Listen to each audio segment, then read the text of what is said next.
हमेशा से उन्होंने समाज के उत्थान के लिए काम किया है। इससे पहले भी हम लोग न्याय यात्रा किए हैं पूरे बिहार में, और न्याय यात्रा का जो है रिजल्ट है कि आदरणीय लालू जी रिहाई उनको मिला। तो अब जब उस यात्रा का मकसद पूर्ण हो गया, आदरणीय लालू जी को न्यायालय द्वारा रिहा कर दिया गया, तो उसके बाद जो है हम लोग जनशक्ति यात्रा की शुरुआत की है। आरजेडी से अलग और आरजेडी के साथ की बात नहीं है, वो समाज के लिए, छात्र युवा नौजवान के लिए, किसान के लिए, गरीब के लिए, महिलाओं के लिए जो उचित होता है उनके हित में शुरू से काम किए हैं, और समाज हित में ही जो है जो निर्णय लेना होता है वो लेते हैं। जनता का समर्थन और सहयोग मिल रहा है। सफल होगा की बात नहीं है, सफल हो रहा है, और हम लोग तीसरे चरण की ओर बढ़ रहे हैं। कल ज्ञान की धरती गया में कल तीसरा चरण होने जा रहा है। नमस्कार, NBC 24 देख रहे हैं आप। मैं आपके साथ रत्नेश पांडे। तेज प्रताप यादव 1 मई से जनशक्ति यात्रा पे हैं। लगातार बिहार के अलग अलग क्षेत्रों में जा रहे हैं, घूम रहे हैं, वहाँ की जो जेन्युइन समस्या है उसको उठाते हुए नजर आ रहे हैं। बिहटा से उन्होंने शुरुआत की, मुजफ्फरपुर गए, और अब जो है गया जाने की तैयारी है। हमारे साथ बातचीत करने के लिए छात्र जनशक्ति परिषद के प्रदेश अध्यक्ष हैं प्रशांत प्रताप जी। तेज प्रताप यादव लगातार यात्रा कर रहे हैं, लोगों से जा रहे हैं, मिल रहे हैं। अचानक से यात्रा करने का ख्याल उनके मन में कहाँ से आ गया? अचानक क्या, हमेशा से उन्होंने समाज के उत्थान के लिए काम किया है। इससे पहले भी हम लोग न्याय यात्रा किए हैं पूरे बिहार में, और न्याय यात्रा का जो है रिजल्ट है कि आदरणीय लालू जी रिहाई उनको मिला। तो अब जब उस यात्रा का मकसद पूर्ण हो गया, आदरणीय लालू जी को न्यायालय द्वारा रिहा कर दिया गया, तो उसके बाद जो है हम लोग जनशक्ति यात्रा की शुरुआत की है। पहला चरण में बिहटा, दूसरे चरण में मुजफ्फरपुर, और कल तीसरे चरण में हम लोग गया जा रहे हैं। और सभी चरण में अलग अलग वर्गों पे जो है कि फोकस करके थीम बना के हम लोग काम कर रहे हैं, क्योंकि आदरणीय श्री तेज प्रताप यादव जी सभी वर्गों पे जो है बराबर ध्यान देते हैं, और धर्मनिरपेक्षता की जो है कि पहल उन्होंने शुरू से की है। गया जाने का क्या एजेंडा है? गया में मतलब जनशक्ति यात्रा तीसरे चरण में गया जाएगी, चूँकि कल बुद्ध जयंती है। महात्मा बुद्ध की धरती गया को माना भी जाता है, ज्ञान की धरती माना जाता है। तो उनके जयंती के अवसर पे हम लोग जाएंगे, और गौतम बुद्ध, महात्मा बुद्ध कहा जाता है, और मतलब एक महापुरुष के रूप में उनको प्रेरणा स्रोत के रूप में हम लोग समझते हैं। तो उनके जयंती के अवसर पे उनको एक श्रद्धांजलि भी देंगे, और मतलब कल वहाँ पे जो है कि तीसरे चरण का जो है कि शुरुआत होगा यात्रा का। तीसरे चरण की शुरुआत होगी। ये बताइए कि तेज प्रताप यादव आरजेडी से अलग हो जाते हैं, अपनी एक छात्र जनशक्ति परिषद एक संगठन बनाते हैं, वहाँ से जनशक्ति यात्रा की शुरुआत, पहले न्याय यात्रा फिर जनशक्ति यात्रा 2025 की तैयारी कर रहे हैं क्या तेज प्रताप यादव? देखिए, आदरणीय श्री तेज प्रताप यादव जी धर्मनिरपेक्ष नेता हैं।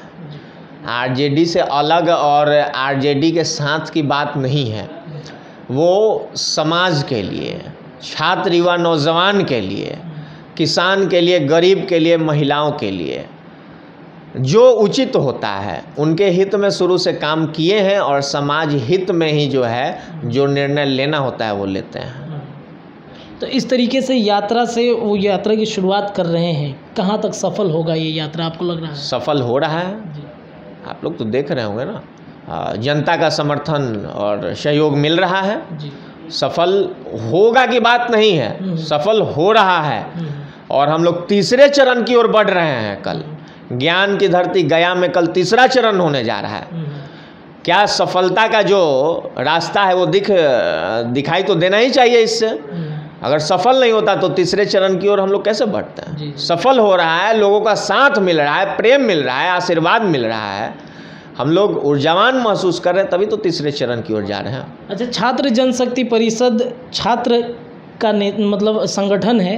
सीटेड बीटेड अभ्यर्थी कल सड़क पे आए थे, बीपीएससी पेपर लीक हुआ, इस मुद्दे पे तेज प्रताप यादव सामने नहीं आ रहे हैं? नहीं, देखिए, सारे संगठन का अपना जो है प्लानिंग होता है।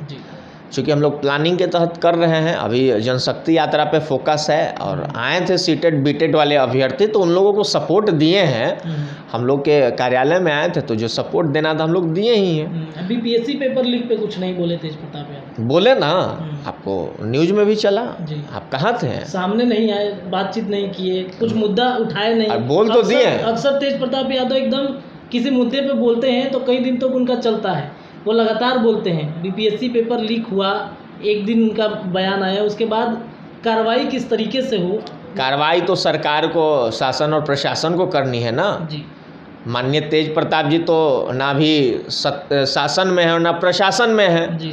ये तो जनता की आवाज़ बन के हमेशा से काम किए हैं। और बीपीएससी की बात करते हैं तो बीपीएससी प्रदेश की सबसे मतलब बड़ी इकाई में से एक विभाग है जी।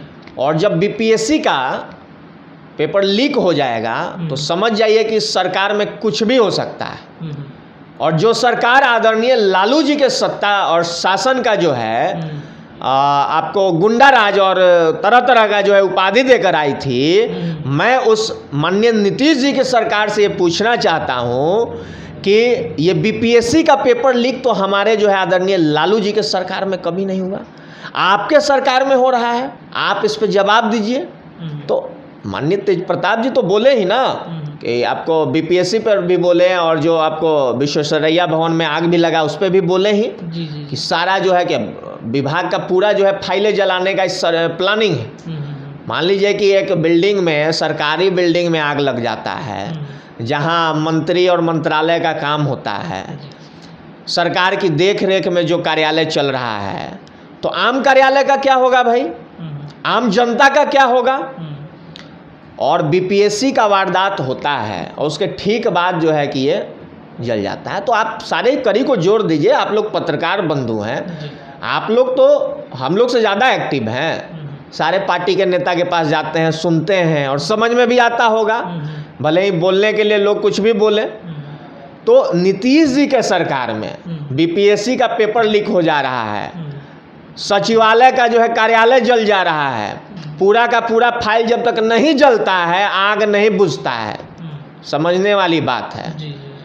तो ये तो समझ में आ ही रहा है, तो इसमें बोलना क्या है, इसमें तो जांच होना चाहिए और दोषी पे उचित कार्रवाई होनी चाहिए और ऐसी कार्रवाई होनी चाहिए कि दोबारा कोई साहस ही नहीं करे ऐसी गलती करने। चलिए, बहुत बहुत धन्यवाद। तो हमारे साथ बातचीत करने के लिए छात्र जनशक्ति परिषद के थे और लगातार इनका यात्रा जो है जनशक्ति यात्रा तेज प्रताप यादव जी के नेतृत्व में चलता हुआ नज़र आ रहा है। इनका कहना है कि लगातार ये यात्रा जारी रहेगा और लगातार ऐसी ही खबरें लगातार हम आपको दिखाते रहेंगे। जुड़े रहिए एनबीसी के साथ में, अपनी राय कमेंट सेक्शन में छोड़ते जाइएगा।